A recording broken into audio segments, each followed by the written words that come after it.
This meeting of the Board of Commissioners of Public Hospital District Number 4, King County is called to order. It is Thursday, August 4th, 2016, and we are meeting in the Snoqualmie City Hall.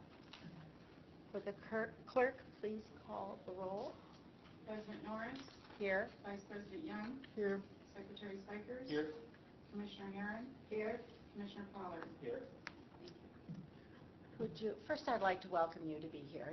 It's a beautiful sunny day and I'm glad we have some people here. Would you join me and stand and join me in the Pledge of Allegiance, please? Pledge allegiance to the flag of the United States of America and to the republic for which it stands, one nation, under God, indivisible, with liberty and justice for all.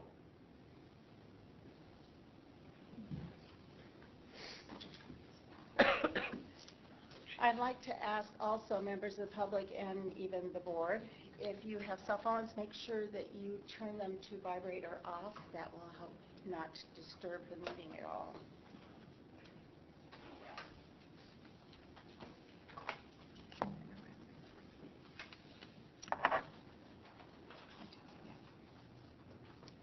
May I have a motion to approve the agenda? Is there a motion to approve the agenda? I so move, I guess. Second. Okay, all those in favor? Now, do we want to amend the agenda? May I You may. recommend it? I recommend to the board that we amend the agenda to remove new business items 2, 3, and 4. These are resolutions on the ACO. They were presented in the Finance Committee, and I will cover under my communications report more detail about the removal of those, but the commissioners have an email from me regarding the reasons why, and I'll reiterate that in my report. Is there any objection? Is there a motion to approve it as amended? I make that motion. Second. All those in favor say aye. Aye. It's unanimous. Okay, then we move on to the first item in the agenda, which will be regular meeting. We have minutes to approve. And I want to remind everybody that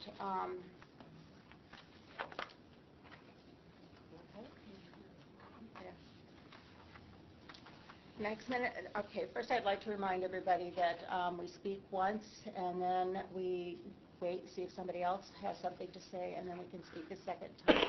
We only speak twice, according to Robert's Rules of Order, which is what we've agreed to. Next item of business is the approval of the minutes of the July 7th, 2016 regular meeting. Madam Chair? Yes. Yeah, before we approve, I'd like to, the July 7 minutes to reflect on those present, Tom Parker, CEO, instead of an interim. Okay. It's still indicates interim CEO. Is there any objection to that? Okay. Are there any other changes or additions to the minutes? Hearing none, we'll move to a vote. All those in favor say aye. Aye. There's no motion? Need a motion to approve. I make the motion. We had a motion, and that was by Mr. Spikers, and I seconded it. No, we didn't. Well, we'll do that right now. I'll make the motion and... Second. Okay. All those in favor say aye. Aye. Aye. Okay, that passes. Okay. Now we're on to the minutes. We did July 7th. Is that what we already did? Okay, July 20th. I move approval of the July 20th special meeting minutes. Are there any changes or corrections to those minutes? I will second it. Okay, second it. No changes, no corrections. All those in favor say aye. Aye. Those are approved with all ayes. Okay, we are moving on, and we are going to. I haven't received any information, right? So I have nothing to say as far as I'm right, then I will yield to our CEO, Tom Hart. Thank you. As requested last time, we have hard copies of my report that are coming down, and Val will make some available to the public as well here.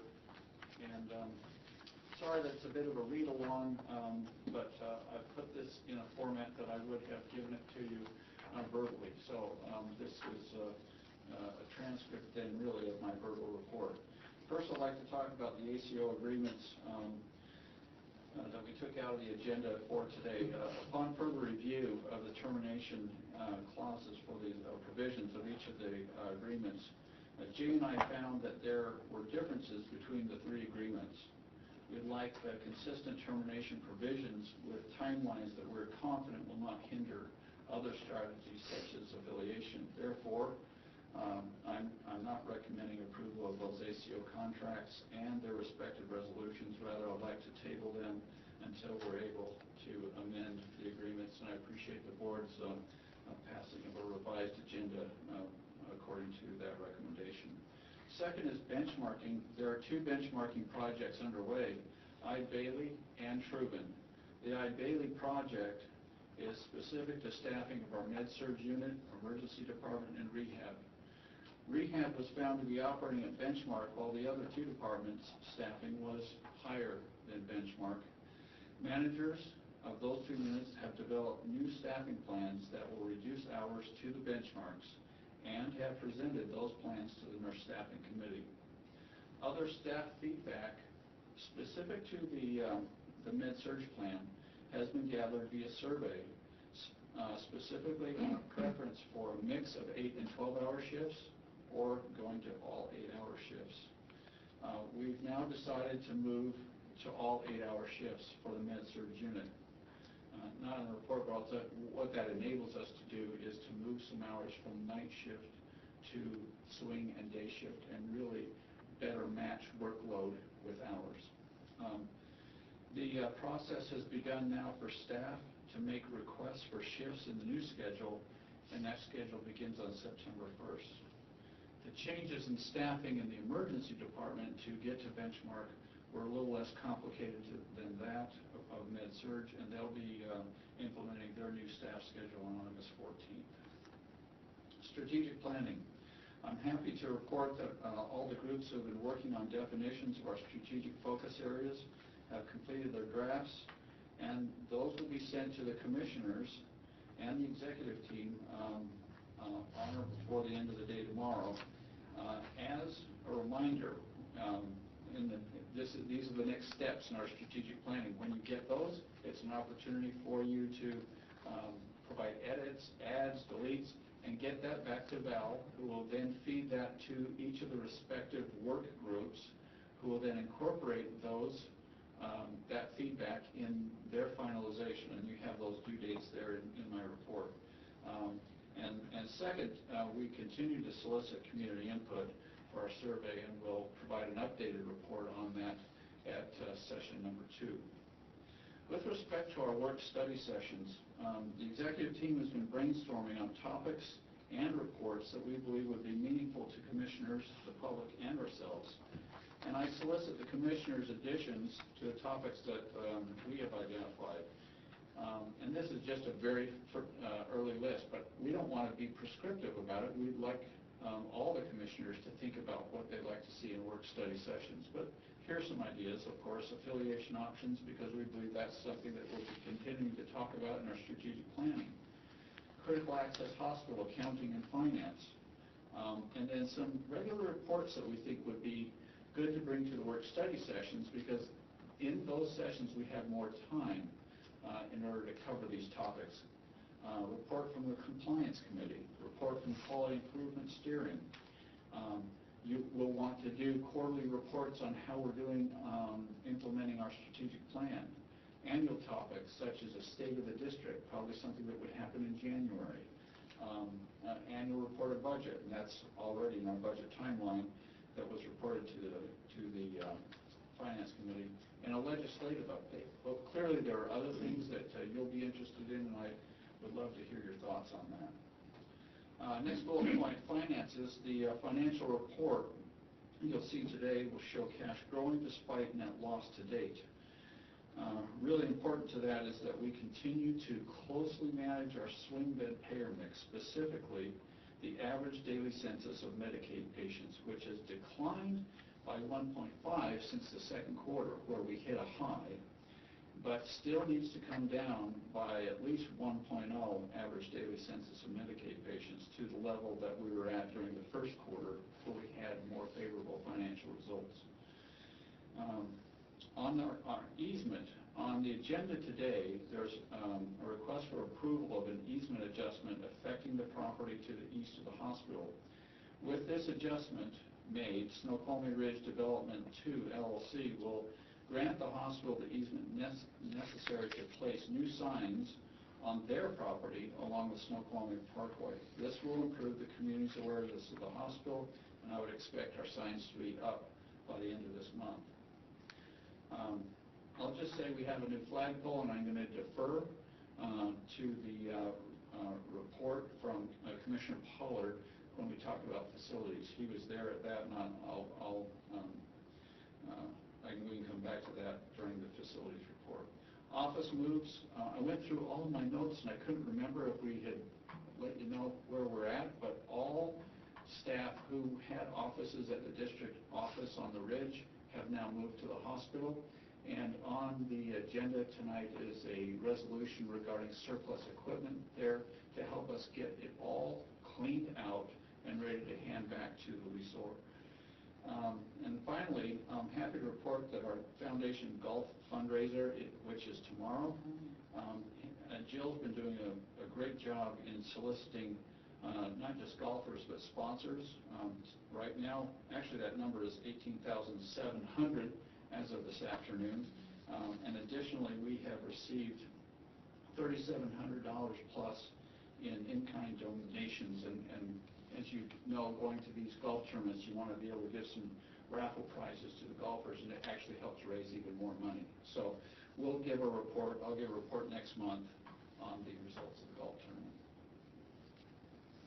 Thank you. Thank you. Are there any questions for the CEO? I'd just like to express my appreciation for receiving this in writing for the first time.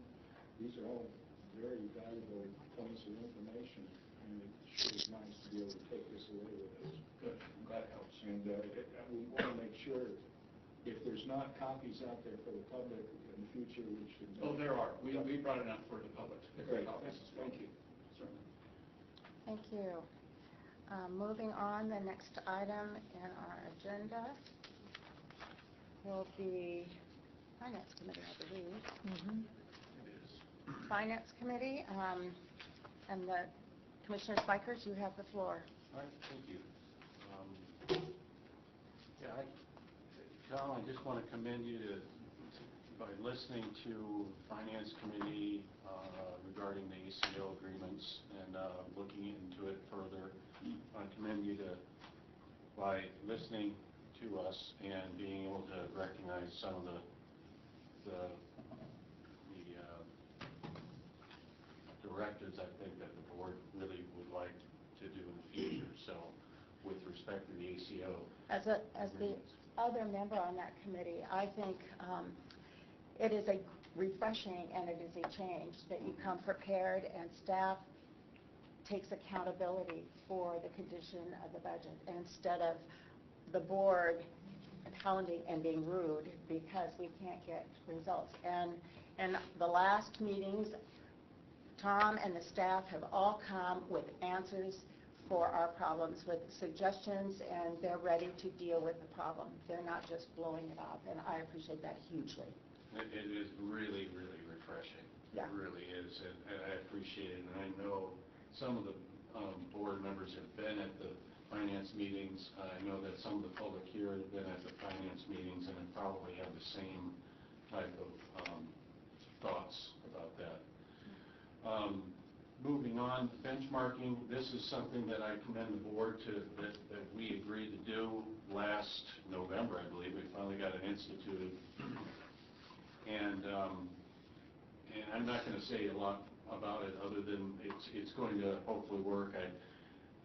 I mentioned that, I've been on the end of changes in a big organization several times in my life, and it's not always easy to be underneath something or a new policy or new directives, and this is really the only way to do it, is to get actual concrete information from other areas of the country, from like-kind hospitals, and not just tell people what to do without anything in the background to back up why we're doing it. So it was the right thing to do, and hopefully that as a team we can still stay together and continue to forge forward to implement these new benchmarks. So getting on to more of the financial parts of the finance meeting. I apologize, we do not have a finance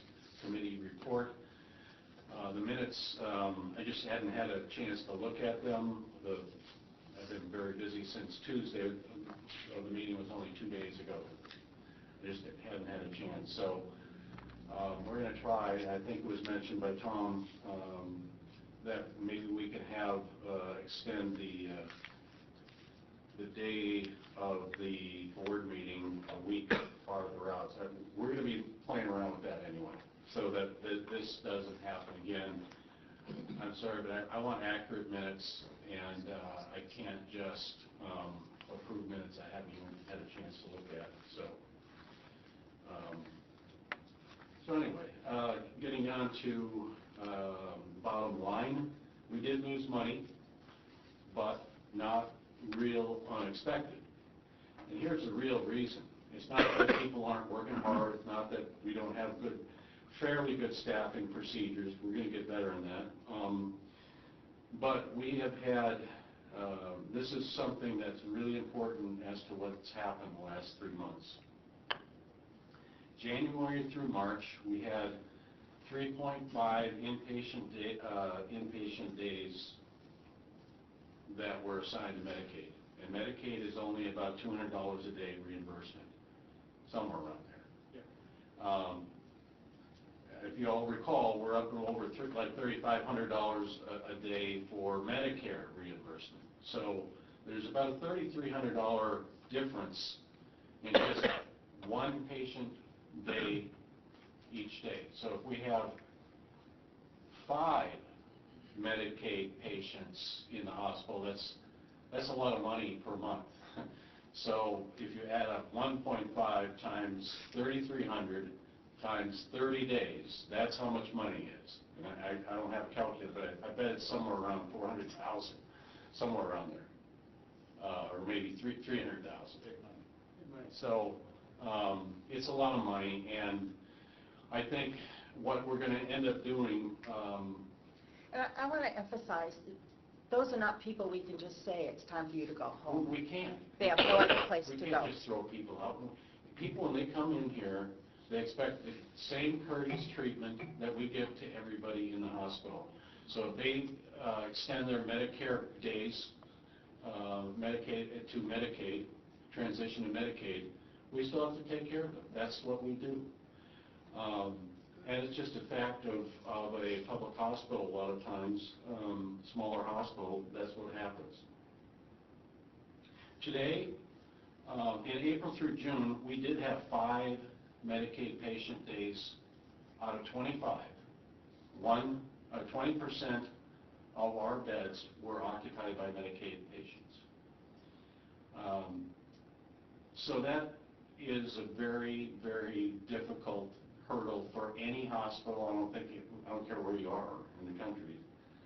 Today we are at 4, and there's of those 4, we have 4 different types of patients of those 4.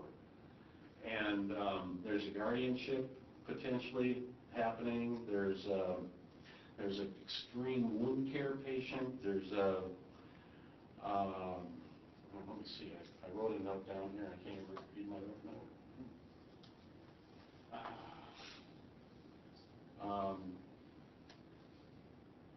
Well, anyway, there's 4 separate. We have a social worker that's giving a weekly update escalates with each of these patients. We're keeping an eye on it, but again, we can't, we have to take care of these folks. We can't just take them out. And there is a way to look at this in the future as far as, one, we can no longer accept Medicaid patients right off the bat. And that's what we're doing right now. We can't do that right now. Maybe in the future when we get down to 2 or whatever, I think we can do that. But we have to be very careful about that, and I think the staff understands what the parameters are, what we can and can't do. If we continue to have 5 Medicaid patients per day here, then that's pretty, I don't think we'd be in business very long. So it's a hard hurdle. It's a fact of life as far as our hospital's concerned.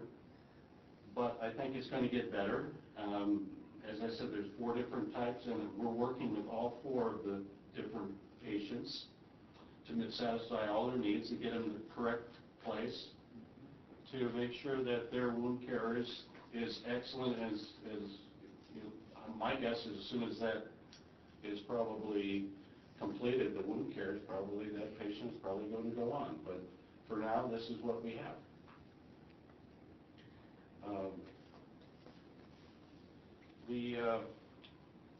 If we had 3 patient days, if we got it down to average 3 Medicaid patient days the rest of the year, we'd probably end up breaking even.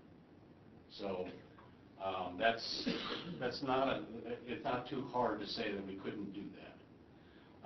But we're working on it.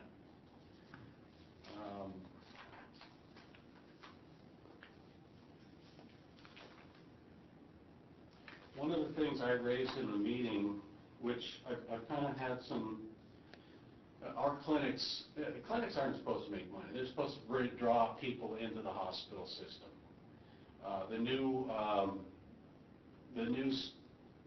Accountable Care Act is going to require us to get as many patients and people into our system as possible, and we'll be rewarded for that. A lot of the bigger hospitals are trying to do that and trying to set up agreements with all of the smaller or different hospitals so that they all have access to information. Well, one of the things I've been, and I think both Daryl and I on the committee, is the clinic, and I looked at this, and I looked at it a couple different times, and I did some calculating, and I see that we've been told that the patient volumes are at full capacity, but I don't see that. I see it at 8. What I figured out is 8 patients per provider per day. And I think that's about 1/2 of what perhaps these standards are. And so we're looking into that. And I may be wrong on that, but I'm looking at the figures and how many people we have as providers full-time, I've been told.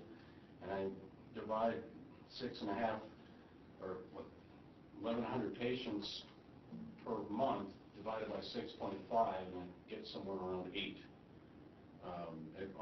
with 21 days of work. Right. So, also in that I don't think David's explained is that we've had providers leave, and some are specialty providers like the women's clinic. So when you don't have that provider, then those clients go elsewhere. Staff is, I know, trying to address those things, but it's the reality is that we're not addressing certain needs that are in the community when our providers move on for whatever reason. yeah, and one of the things I look at, it's a recurring theme. Our ER is down from what we projected, about, I don't know if it's 10 or 15%, somewhere around there, and our clinic volumes are down from what we projected. And that is the 2 feeder points of entry into our system, into our hospital system. And we've recognized, the good thing is we've recognized what the issues are here. Now it's time to resolve these issues. And Tom's been working very close with the staff to see what we can do with that. David, can I This make is, one yeah, comment? Go ahead. Oh, thank you. Yeah. And that is that, back to benchmarking, one of the things that we made sure we had in the package with Trubin was the clinics package. Mhm. So that'll also help us. I was going to get into Oh, that. okay, So, okay. yeah. So the next thing that we've done is we've agreed as a board, which is good, all of us agreed to retain the services of Trubin to get benchmarking for all of our services.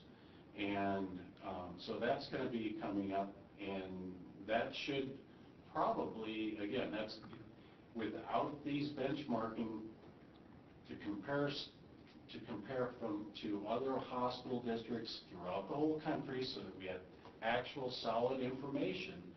We're not just blowing smoke and saying, hey, you got to do this, this, and this.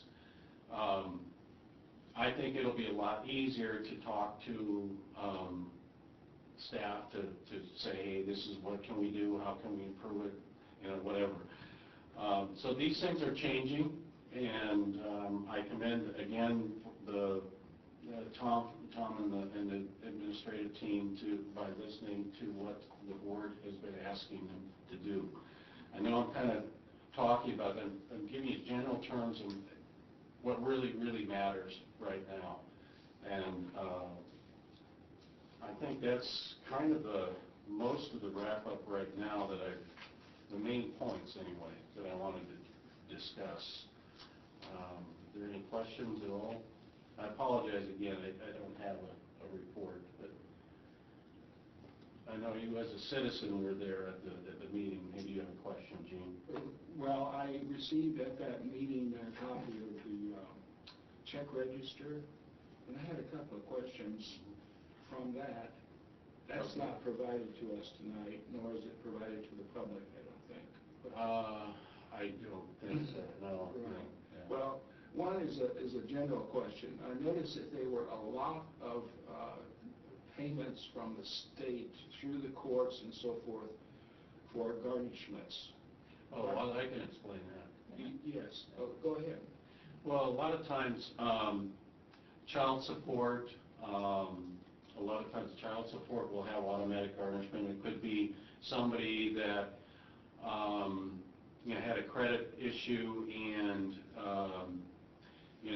there's been a judgment against them. Could be a legal act, any kind of legal action with a judgment and some kind of garnishment procedure. It has nothing to do with the hospital itself.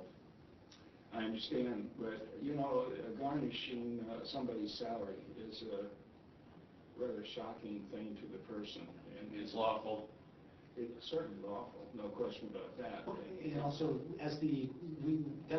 we are court ordered to do this. Yes. We are court ordered to do it. But Correct. what I'm wondering is there any possibility that we can look at some of those debts where it's a garnishment for debt, essentially, from coming to the hospital, to see if they might qualify for charity care or some other relief to avoid garnishment? I think you got this wrong. I'm sorry. I think you got this wrong. It's not payments from the hospital. It's not monies owed to the hospital. It's monies in separate civil actions that have nothing to do with the hospital. There's nothing. It's not an issue of somebody couldn't pay their... No, I don't think there's any of those. No. This is our employees. Yeah. This is where we've been court ordered to garnish a wage of one of our employees for a commitment that they have been court ordered to make. That was not clear from the check register. Of course, they don't provide names. No, I don't think it's appropriate to put names down. No, I agree. I'm saying, of course, they don't provide names, so I have no idea to know that that's our own staff. But Commissioner Paul is correct, though. There can be instances where we have put a patient who's not paid and they've been obligated into collections, and if collections then would then, there have been instances where collections have then proceeded to the garnishment of the patient for the bill. There have been instances where that has occurred. But that doesn't show. But that's Right. not any part of this debt. Right, exactly. But continue. But yeah, that wouldn't, as we indicate, that wouldn't show up on our check register. And also, I know that the registration staff does a great job in qualifying everyone for charity care that they possibly can. Okay, so it'd be very rare that somebody has their wages garnished for non-payment of hospital debt, as I understand. No. I don't remember I remember about 8 years ago, we had a very, very, very aggressive outside collection agency that we got our accounts receivable down to about 50 at one point, and we got a lot of complaints, and we switched. We stopped doing that. Okay, fine. And I had a question about another item on the check register, but I think I will save that for later. Thank you. Thank you, Commissioner Paul. Is there anybody else that has a question for Commissioner Spikers? Commissioner Spikers, do you care to move for approval of the warrants? I do at this time. I make a motion to approve the warrants of $2,548,646.12, and this includes just a point of just knowledge for the general public. It's payroll taxes, retirement 457s, 403Bs, matching plans, and all accounts payable warrants. Do we have a second? Is there any discussion about the warrants? I have an item, Madam President, and that is I'm going to vote against this because I feel that there is an issue with one of the exempt employees. I believe that employee is being paid too much, and in good conscience, I simply cannot approve the expenditure. Okay. So, all right, we've had discussion. We will vote after. Vote now. Can I make a comment? Yes. Yeah, just going over the last 6 months of our payroll approval warrants, it looks like we have really reduced disbursements in the last 2 months. May and June have really dropped over $1 million. So from $3,355,000 in January, $3 million in February, March is $3 million, in April is $3 million. Now we're back. We're here in May. It's $2,498,000 disbursements, and we have $2 million. So it's looking, our disbursements as far as the warrants are pretty much better. Thank you, Commissioner. Can I just respond maybe the reason for that? There's 2 reasons, perhaps. That was a good I think question. I know that they are. One is in January we had a 3 payroll month, and so we would have a larger warrant. In the first part of the year, we were able to pay vendors in advance, or we got efficient with who we were paying as far as vendors. We were able to make sure that we didn't have any finance charges, and I was kind of shooting for that for quite a while. We were able, I think for about 2 or 3 months, we paid a lot of warrants up front so that we didn't end up having finance charges. Is that right, Steve? For about 3 months we were paying. We were paying a whole lot of finance charges, but we had Some settlement, we had settlements. Yeah. I'm sorry, we had settlements. some Yeah. settlements is what you saw. In the first part of the year, we had settlements, so, from the previous year. So, anyway, so there's no funny business going on. Thank you. All right. Does somebody want to make a motion? We already did. Okay, ready for a vote? All those in favor say aye. Aye. Aye. All those opposed? No. Okay. The ayes have it. All right, we are moving right along. Next item of business is report from Medical Committee. Commissioner Young, you have the floor. Thank you.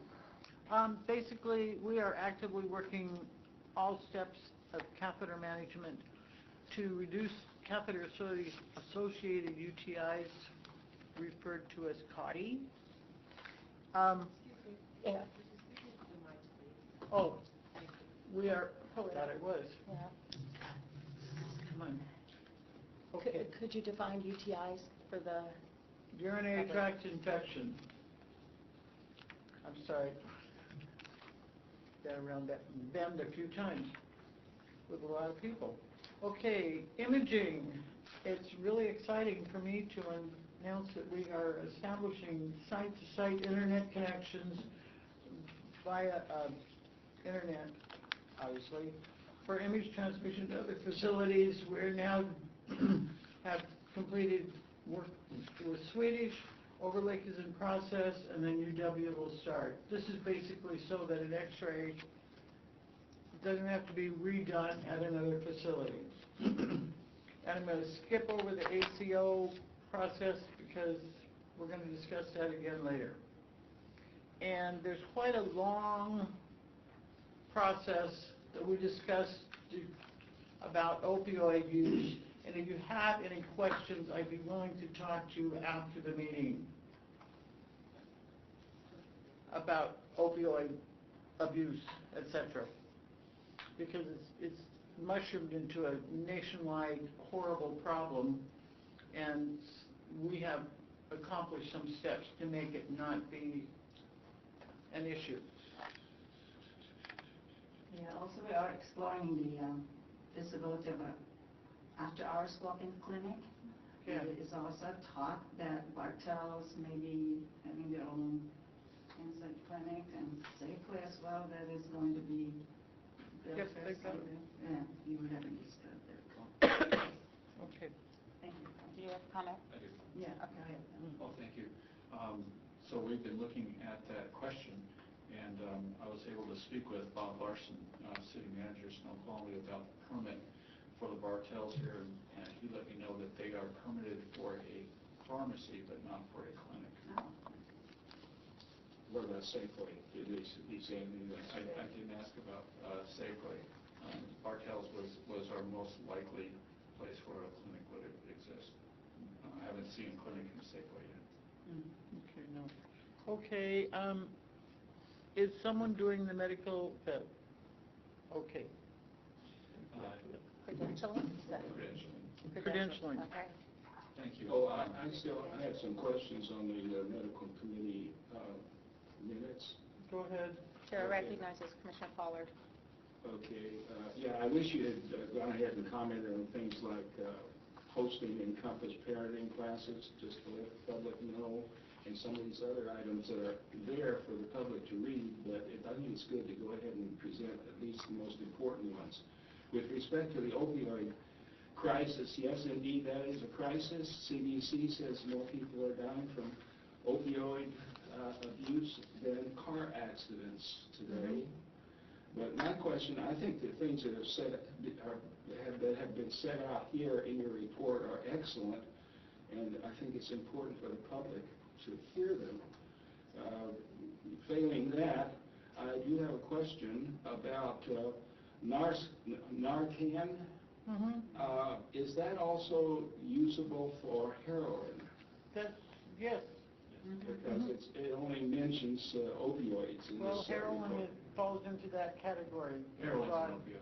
Oh, is Yeah. heroin considered an Absolutely. opioid along Yeah. with prescription opioids? Yeah. Okay, well, that's one of the problems apparently from the news reports, is that opioids, they've tightened up, or the hospitals have tightened up on opioid access. And as a result, those who want to abuse opioids now buy heroin at a cheaper price than they can opioids. So I just wondered if we need to address the heroin That's all epidemic in the essentially process. separately from the opioid prescription. Heroin is an opioid. Yeah, I understand, but... No, it's all being addressed, I'm sorry for interrupting you, but it's all being addressed as a unified topic. And how are we addressing that? We have new prescription forms. We are part of our emergency room ED, which is an informing situation. It's all listed in here, and you're welcome to read it. I'm not sure that we need to belabor the whole issue, but we're working on it. Our written prescriptions have 6 levels of security built into them. You can't steal one and write one of your own. May I respond? Yes. Madam Chair, may I respond? Is it a question? Yes, it is in a sense, and that is, I understand that heroin is an opioid, but I think that there are two aspects to this opioid problem, and one is the prescription opioids, and the other is the street heroin. So what's the question? And the question is, what are we doing to deal with the street issue? For example, down in Fall City, there is a real problem with street heroin, and that we're not going to get at that by dealing with prescription opioid reduction. So I'd like to know what we're doing in the area of the epidemic of heroin, according to the Seattle Times. Yes, if you There's have a only comment. one intervention that we have made thus far, and that is the supplying of our patients with the, I always have to look it up. Narcan. Thank you. The Narcan. And we supply that not just to patients who are experiencing an opioid overdose, regardless of its source, but also patients who have a track record of that, or where a family member has indicated to us that it might be helpful to save a life.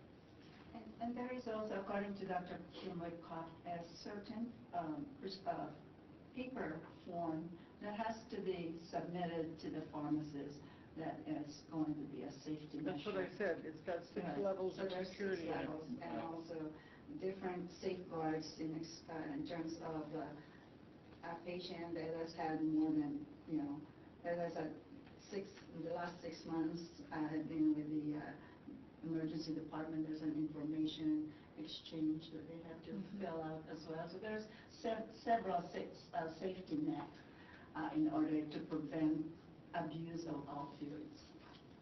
Thank you, Madam Chair. I just have a quick comment on that.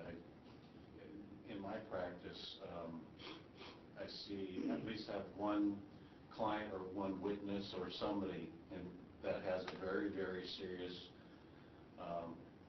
opioid problem. And I talked to Tom and Daria mentioned, I said, well, what about, let's look at the potential for inpatient detox or something like that, and that can go hand in hand.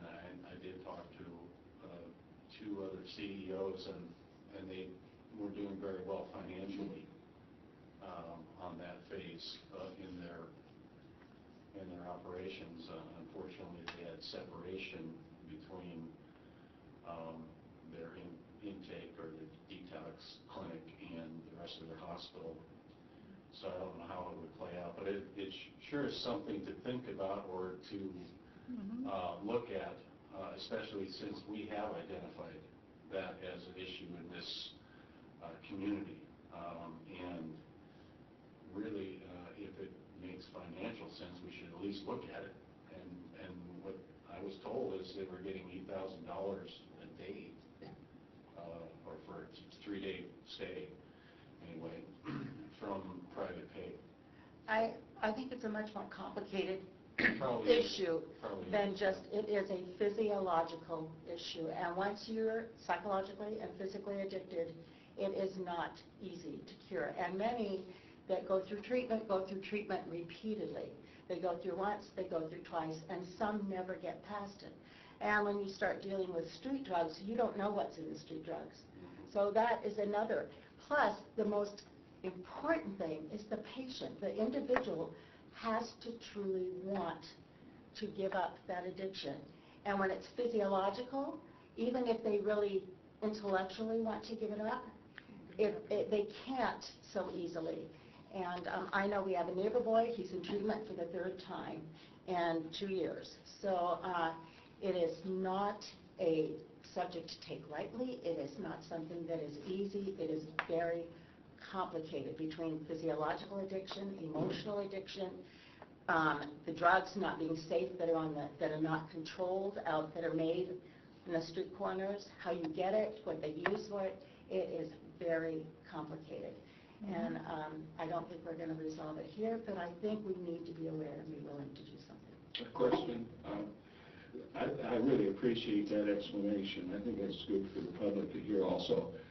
As I understand it, pardon me, the Snoqualmie tribe has a detoxification program nearby in Snoqualmie, North Bend, right over here.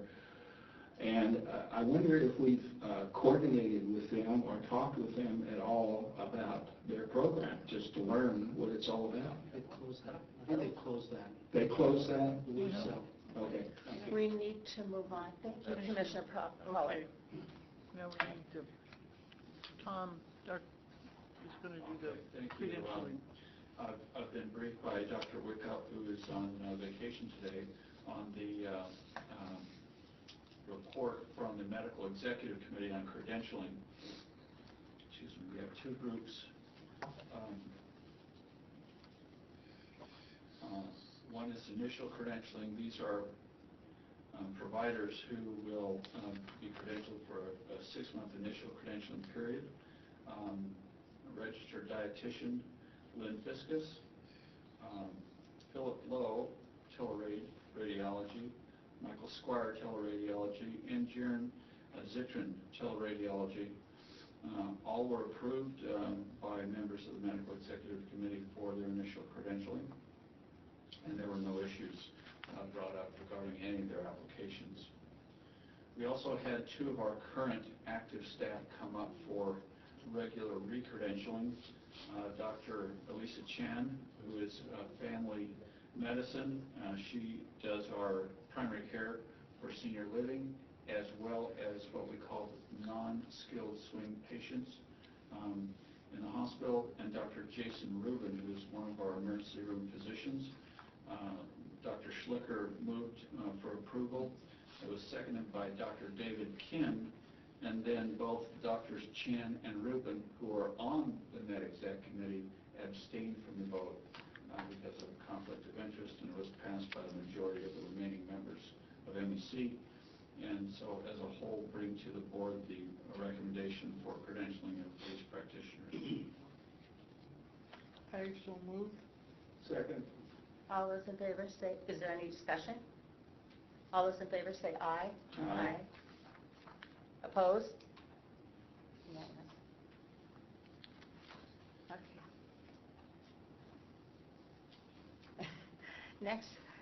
Next item of business is a report of the Facilities Committee. Commissioner Pollard, you have the floor.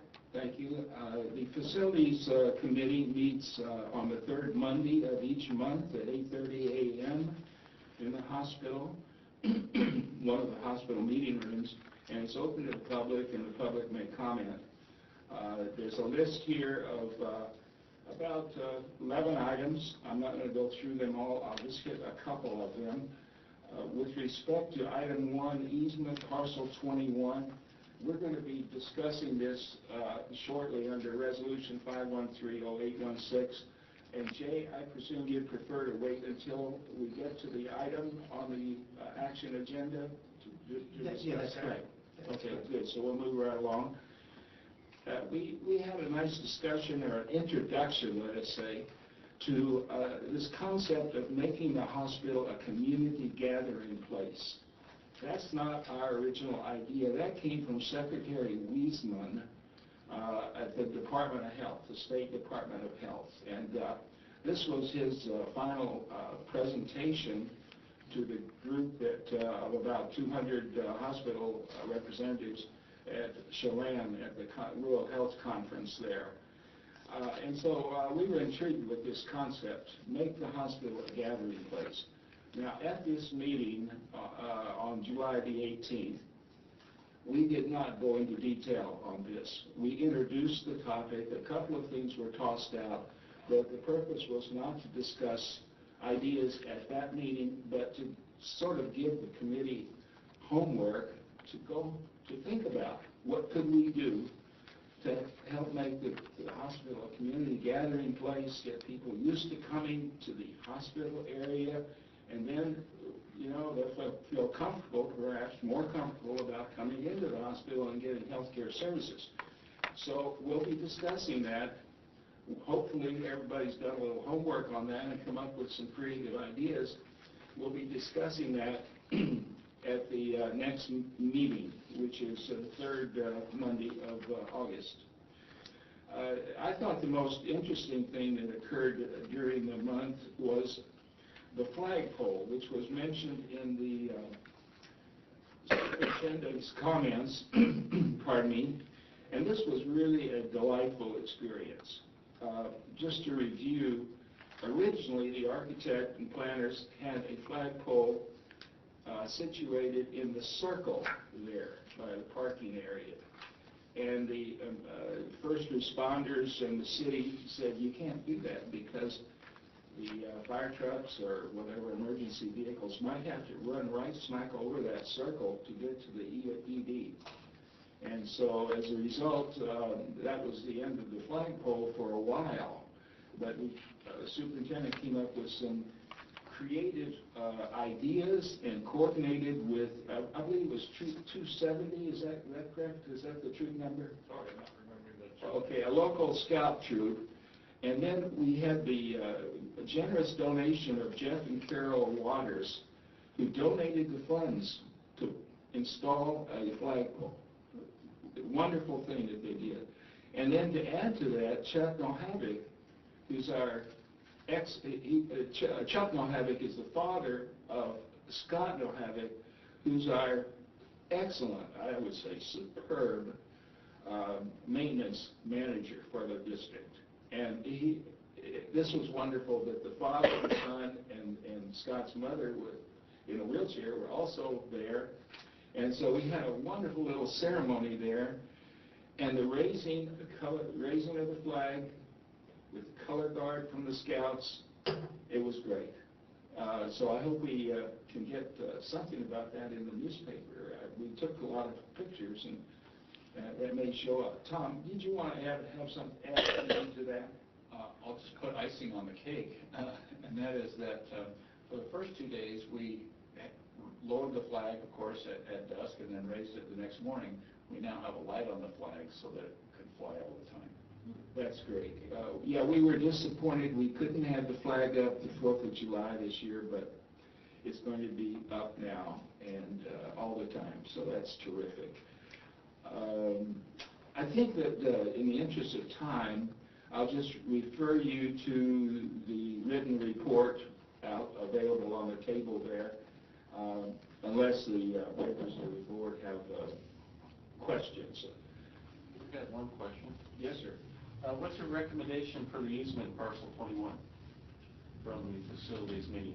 I think it's excellent. I don't think we really have an option. In other words, we need that to be able to put our sign out there on the parkway. And the only way we can get that right to do it is to get an easement from the property owner there, and that's what that's all about. Emily, is that your recommendation? Yeah, our recommendation That's my is... understanding. Okay, all right. The other, I just wanted to also, just to make correction again, we have interim CEO. We need to change the... Oh, did we have that there? So just for correction again. And one of the ideas that I mentioned was to hold a Wisdom Cafe in our hospital. It's a beautiful coffee cafeteria that we have there that is going to be, we can partner with the King County Library System. They have a foundation that granted several libraries this opportunity to hold a Wisdom Cafe, and the first one will be in North Bend. And what it is, this is to encourage more of our 55 and up members in the community to come and participate and share their wisdom, such as gratitude and what life makes, gratitude, death, happiness, and all the other stuff, and what makes life more, gives more meaning. So there's several topics that this Wisdom Cafe will be tackling. So anyway, that's one of the ideas that I thought would be a good way to bring the members in the community into the hospital, and I gave the name to our CEO, and hopefully he had followed me. Thank you.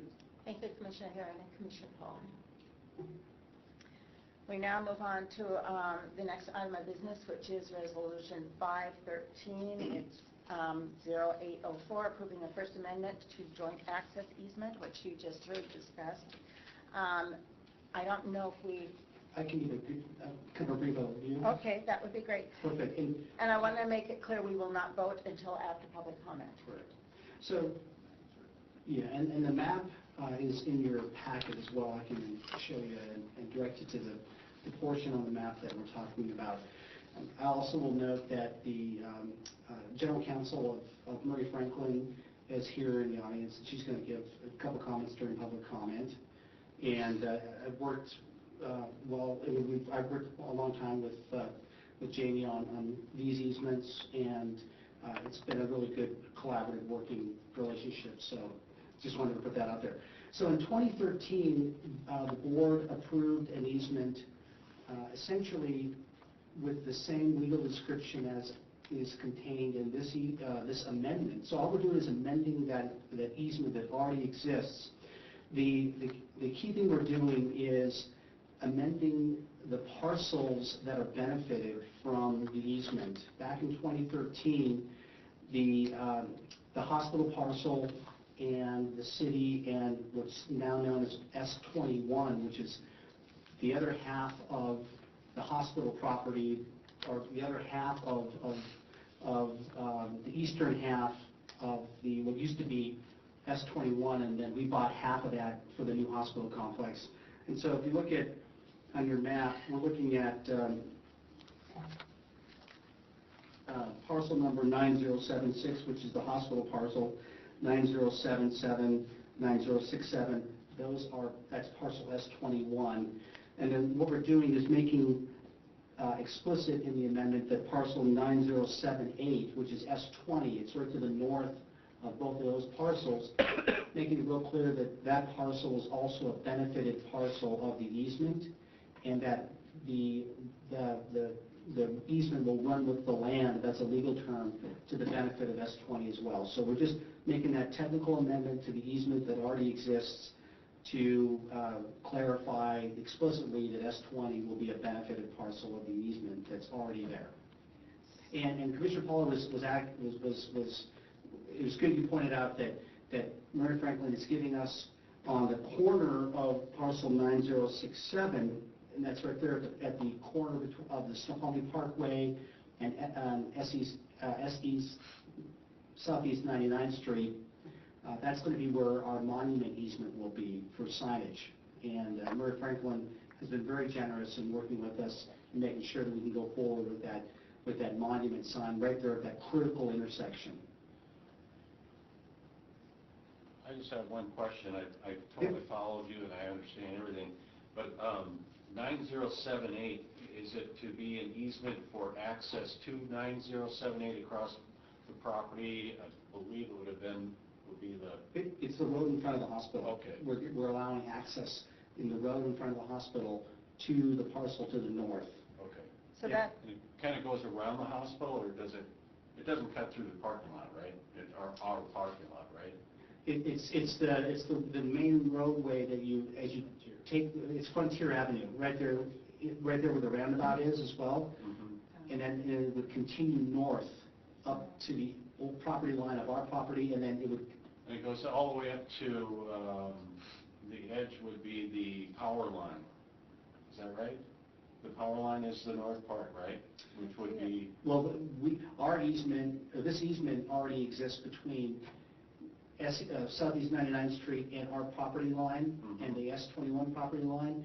We just need, what we're doing is making it real clear that S20 can also use that easement, that it's a benefited easement. How many, I think it's great, but how many, just kind of curiosity, how many buildings or residences are going to be on that? Well, we don't know for sure.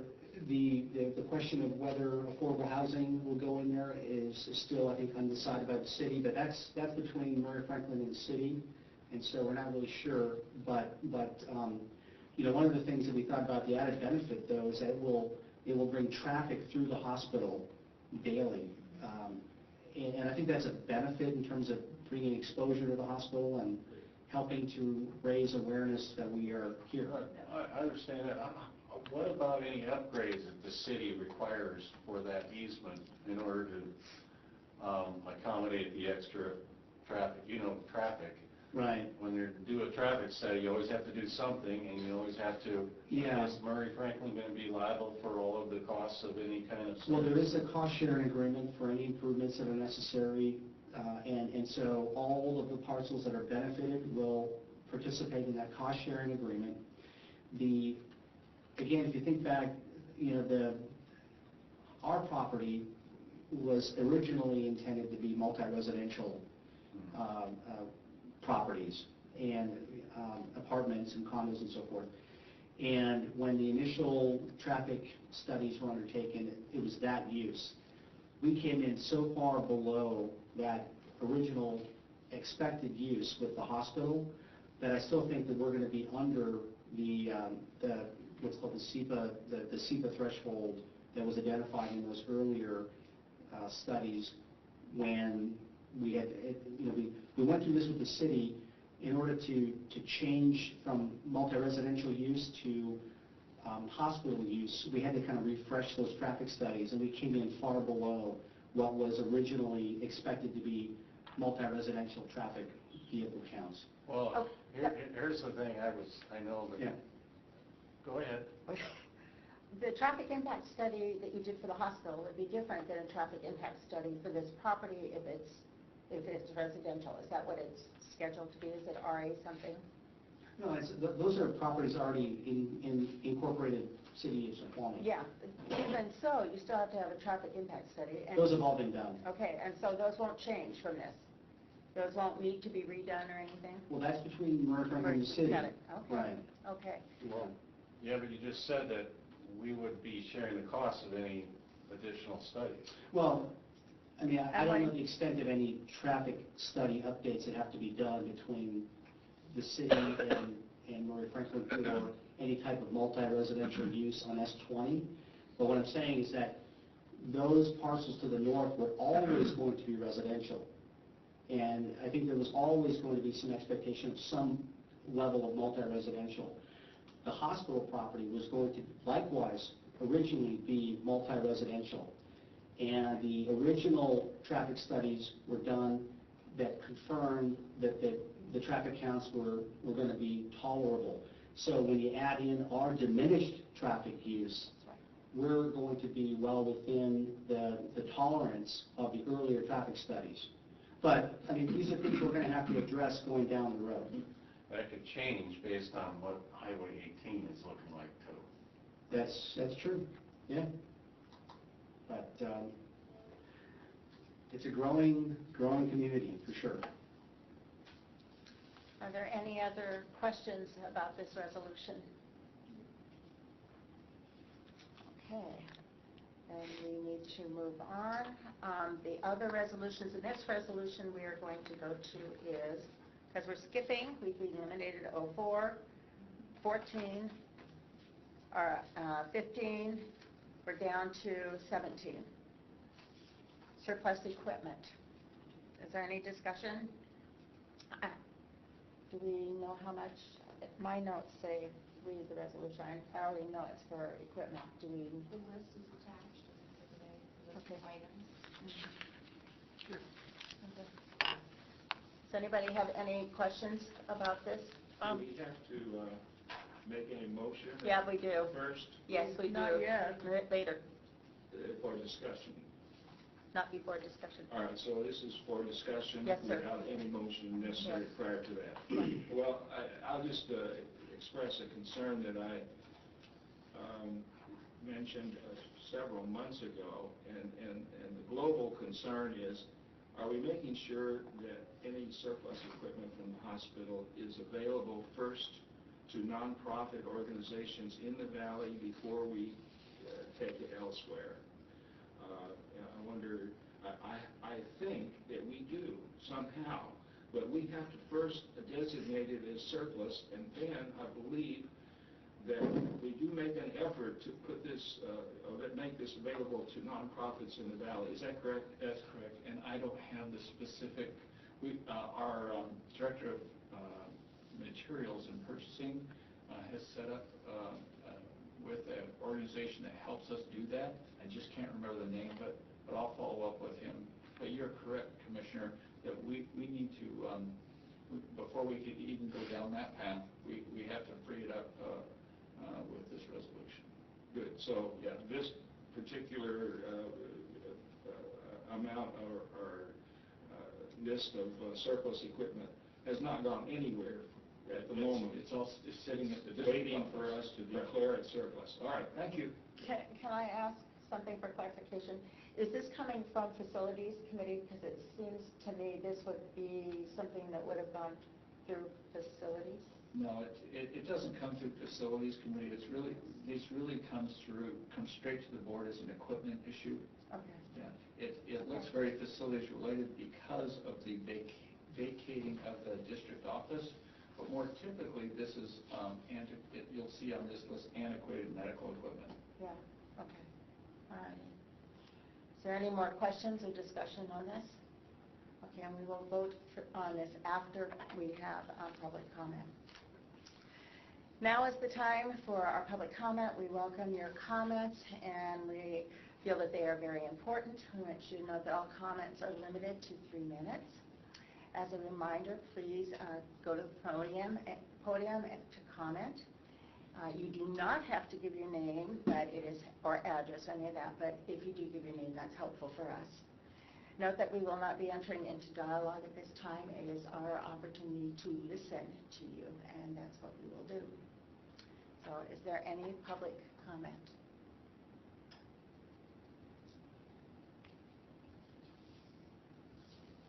Good evening, members of the board. Is this on? I'm trying to push my little button at the bottom. It may not be plugged in. It's down for the base. Just a little gray button. Yeah. Okay, I'll try to talk louder. Yeah. Okay, good evening, members of the board. My name is Jamie Ballant, and I'm general counsel for the Murray Franklin family of companies. I'm here tonight on behalf of Snoqualmie Ridge 2 Development LLC, and I'm addressing Resolution 5130816, which is the First Amendment to the Reciprocal Access Easement. And I just wanted to first request that the board approve this resolution this evening.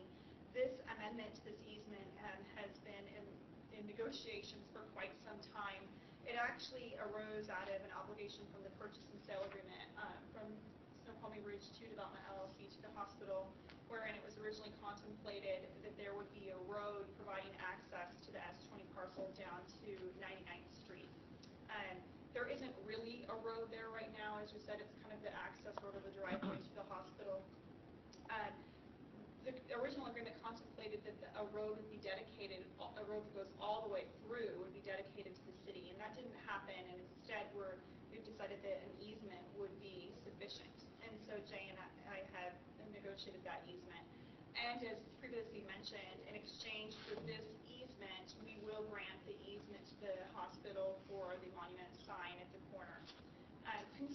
Your concerns about, who's going to be responsible for any improvements that are necessary.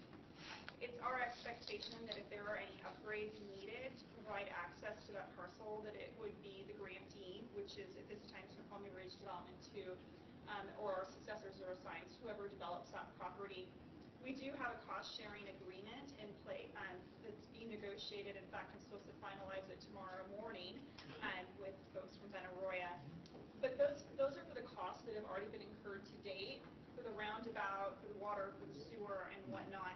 And that cost-sharing agreement does allocate a portion of the cost to parcel S20, which, if we don't have this easement, it doesn't make sense to allocate those costs to S20 because S20 can't utilize the road. So we need the easement in order to share in the costs.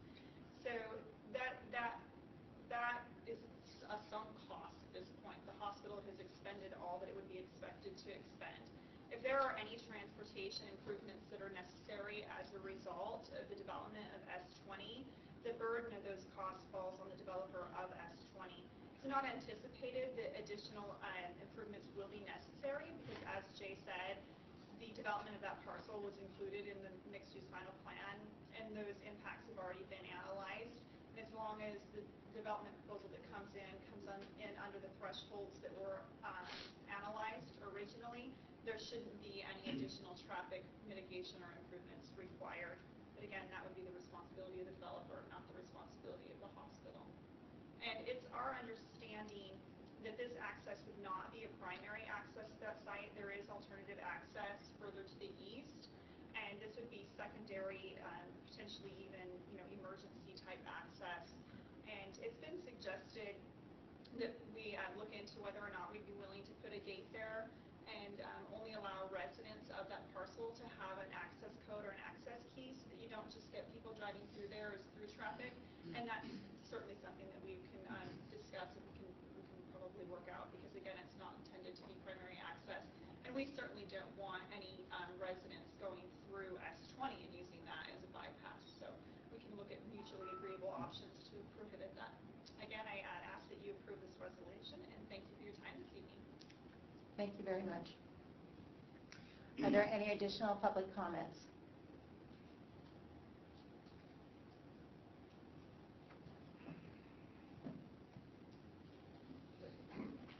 So for the record, my name is Scott Scowcroft, and I live in West Seattle. First off, I'd like to congratulate you for your strategic planning meeting vision statement that reads, "Our community will become the healthiest in the nation." But I hope that you will agree with me that you'll truly be able to achieve this vision only if you go beyond the walls of the hospital. For example, to engage the larger community.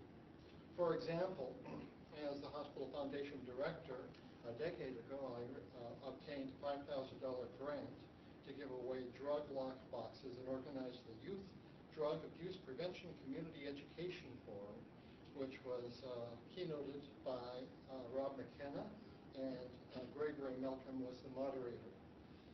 I obtained a $50,000 grant from the Washington Health Foundation so that the rehab department could deliver 3 times weekly falls prevention exercise classes at Mount Si Senior Center. I obtained grants to fund numerous key leader summits and invited Encompass and Snoqualmie Valley Community Network to participate as co-sponsors. These are examples of how the district has historically engaged the community partners to help improve health of families throughout the valley. While it's not everything that you'll need to do, I say that it's entirely consistent with your vision statement to partner with Encompass and senior centers and others by seeking million-dollar grants in support of preventative medicine and management of chronic conditions. If the Snoqualmie Valley Community Network can do this, and they have done this, then so can you. And I'd say that there's no better person to implement this lofty goal than Jill Green, assuming, of course, that you give her the right marching orders and that you give her the resources so that she can do her job.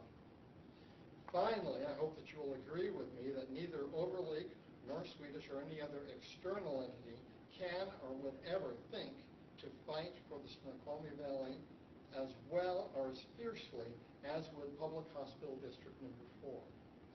I don't want to say too much tonight, but if you don't believe that government can or should manage the delivery of health care, then I'd like to suggest there's no better time than now for you to voluntarily resign from the board.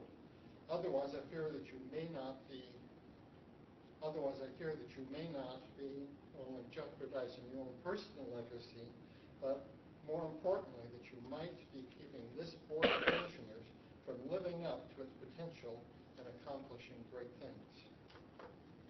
Thank you, Scott. Thank you. Is there any other public comment? I'm going to ask one more time. Any more public comment? Okay, then we'll move on. Okay, we now have a resolution before us. And let's see, it's resolution 513-0804, approving the First Amendment to joint access easement. Do I have a motion? I move. Do I have a second? Second. Is there any discussion? I just thank the, I forget your names, but thank you for explaining that. It really helps set my concerns at ease, because I have those kinds of concerns, and you answered them completely very much, and I'm very happy that you were here to do that, because I was a little apprehensive about this. All right, thank you. I did, Commissioner Spiker said. I had some concerns also. Thank you. Yeah, thank you for articulating it so well. At least I can understand what's happening. Thank you. Is there any other discussion, questions? Is there a motion to vote? Go on. All those in favor of Resolution 513-0804, please say aye. Aye. All those opposed, say no. It's unanimous. We are skipping 514, 515. These are all on the agenda. And 516, I believe. Is that correct? And we are moving on to 517. Those were all eliminated at the beginning of the board meeting. Is there anybody ready to act we're now ready to act on Resolution 517? Madam President? Yes? I move approval of resolution number 5170816 regarding surplus equipment. Thank you, Commissioner Polly. Thank you, I Commissioner. second. All those, is there any further discussion? All those in favor say aye. Aye. All those opposed? It's unanimous. Okay. We will have a special meeting on Monday, August 29th from 1 to 5 p.m. at the... Oh, did I go too fast? We didn't have anything in other. Is there anything in other? Does anybody have anything else they want to bring up to the board before we dismiss? Okay. We will have our special meeting on Monday, August 29th from 1 to 5 p.m. at Snoqualmie Valley Hospital. This is a strategic planning meeting. It is open to the public. Our next regular meeting will be Thursday, September 1, 2016 at 6:30 p.m. Here at the same venue. There being no further business in this meeting, it is adjourned, and we thank you all for attending.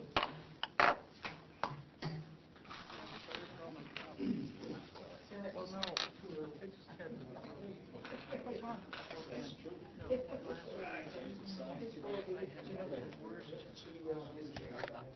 Conversations aren't